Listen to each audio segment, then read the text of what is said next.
Dahil sa banta ni Typhoon Tino, naka-full alert status na ang kapulisan ng Police Regional Office 8 upang matiyak ang kaligtasan at seguridad ng mga residente sa riyon. Magbabalita dyan si Patrolwoman Cristel Palafox.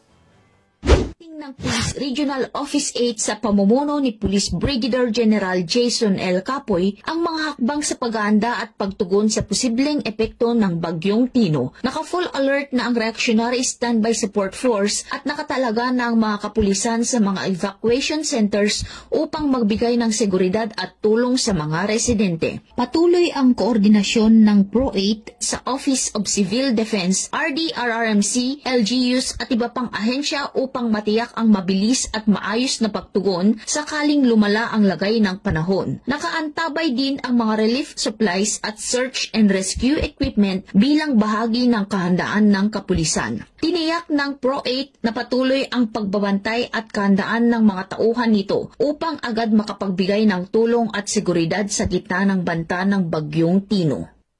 Mula dito sa Eastern Visayas, ako ang inyong PNN correspondent, Patrolwoman Palafox, alagad ng batas na kataguyod ng Balitang Pulis.